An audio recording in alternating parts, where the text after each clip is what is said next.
आज के सेशन की जो सही पंक्ति है वो कुछ ये एडवर्टाइज है जिसमें सफाई के नाम पर चौंक गए वाला एक्सप्रेशन दिया जाता था। रजनीकांत का डायलॉग कि क्यों हिला डाला, ये शब्द बड़ा बनता है क्योंकि ईरान ने कुछ ऐसा कर दिया है जिससे ना केवल अमेरिका बल्कि पश्चिम के जितने भी देश हैं उन सब में एक भय का माहौल है। कर क्या दिया है कि ईरान ने डियागो गार्सिया में जो बेस है अमेरिका का उसे निशाना बनाया है। यह बात छोटी बात कैसे नहीं है, आज के सेशन में जिक्र करेंगे। ईरान की जहां कैपेसिटी अमेरिका 2000 किलोमीटर ही नापता रह गया, 5000 किलोमीटर दूर जो इसने मिसाइल फेंक कर मारी है, इससे एक चिंता की लहर उठी है कि जिन बेसिस को ग्रीस के पास अमेरिका सोचा बैठा था कि सुरक्षित हैं, क्या अब उसे उनकी सुरक्षा बढ़ानी पड़ेगी। चर्चा जबरदस्त है, लेकिन यह अचानक हुआ या इसके पीछे कोई प्रोवोकेशन था।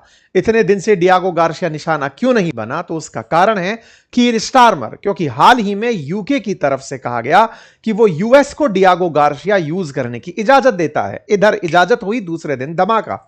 इसी के चर्चा आज के सेशन में, क्योंकि सीएनएन के अनुसार अमेरिकी अधिकारियों ने इसकी पुष्टि की है कि ईरान ने 2 मिसाइलें दागी। हालांकि उनमें से कोई भी निशाने पर नहीं लगी, लेकिन फिर भी अगर 3800 किलोमीटर दूर जो बिल्कुल बेस टू बेस बात मान ली जाए तो यह बहुत बड़ी बात बनकर आती है। कहां की चर्चा हो रही है, एक बार मैप पर समझते हैं, इसके कारण समझते हैं, क्या और स्थितियां बन सकती हैं वो समझेंगे।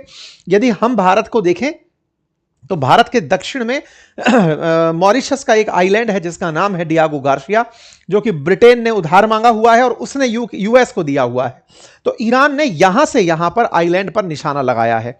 अगर मैप में तेहरान से दिशा ढूंढी जाए तो ये 5000 किलोमीटर से ऊपर बैठती है, लेकिन अगर सारे प्रोविजंस हटा दिया जाए, कहा जाए कि यहां से उठा करके मारी हो तो भी 3800 किलोमीटर, लगभग 4000 kilometre neck to neck distance बैठती है। इन्होंने इतनी दूर की मिसाइल चला दी। ये अमेरिकी अखबार ने हेडलाइन बनाई है कि ईरान ने टारगेट किया Diego Garcia base with ballistic missile. Sir, ऐसा इसमें कौन सी बड़ी बात है? बड़ी बात यह है कि अब तक तमाम खुफिया एजेंसी, अमेरिका हो या फिर इजराइल की हो, वो 2000 किलोमीटर ही इनकी अधिकतम क्षमता जानते थे और मानते थे। लेकिन इन्होंने 4000 किलोमीटर दूर अगर सच में मिसाइल चला दी है तो यह अपने आप में एक बड़ी खबर बनती है। सबसे बड़ी खबर यह कि यह केवल अब अमेरिका नहीं, यूके को भी सीधा सीधा निशाने पर लिया गया है। कुछ इस तरह का है डियागो गार्सिया, और इसकी खासियत यह है कि अमेरिका ने जिन B-2 बॉम्बर्स से नतांज पर हमला किया था वो B-2 बॉम्बर्स यहीं पर तैनात किए हुए हैं। बड़ी मात्रा में B-2 बॉम्बर्स यहां पर तैनात हैं और यह विशेष रूप से ईरान पर हमला करने के लिए ही लाए गए थे। दुनिया में B-2 बॉम्बर्स को 6th जनरेशन फाइटर जेट के तरीके से अमेरिका प्रेजेंट करता है।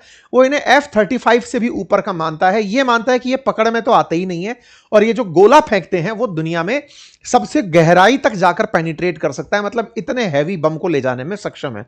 ऐसे में इस जगह जहां B-2 बॉम्बर खड़ा है, जिसे उड़ते निशाना ना बनाया जा सके लेकिन खड़े को निशाना बना दिया गया हो, तो यह एक बड़ी चर्चा का विषय हो सकता है। हालांकि अभी निशाना बनाने की बात नहीं है, इस बेस को निशाना बनाने की हेडलाइन बन रही है।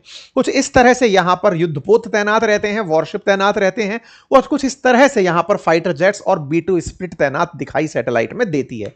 ऐसे में यह भी माना जाता है कि अमेरिका ने जो हाल ही में भारत के नजदीक से निकलती IRIS देना को निशाना बनाया था, वो सबमरीन भी डियागो गार्सिया पर ही तैनात थी। ऐसे में अगर डियागो गार्सिया पर फिर से मिसाइल की चर्चाएं हैं तो क्या अमेरिका को इस बात के लिए चिंतित होना चाहिए कि उसका एकमात्र बेस जिस पर हमला हुआ है वो डियागो गार्सिया है?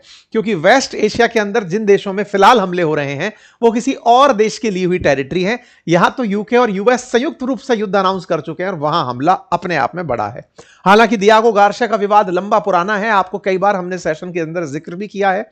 अमेरिका लंबे समय से ब्रिटेन से इसे मांग रहा था कि भैया यहां से हमें हमला करने की इजाजत दो। ब्रिटेन ने मना कर रखा था, लेकिन ट्रंप ने बीते 2-4 दिनों में जो नाटो को धमकी दी, उसके बाद में हमने आपको 2 दिन पहले भी बताया था कि 6 यूरोपियन देश तैयार हुए कि आइए सर, हम तैयार हैं युद्ध में आपके साथ चलने के लिए। तो उनमें से ब्रिटेन भी तैयार हुआ था और उसने डियागो गार्सिया को हमला करने की इजाजत दी थी। ब्रिटेन क्यों तैयार नहीं हुआ था उस पर भी हमने कई सेशंस आपको पहले किए हैं। लेकिन हां, अब यूके तैयार हो गया है, यह भी अमेरिका के लिए एक बड़ी एडवांटेज है।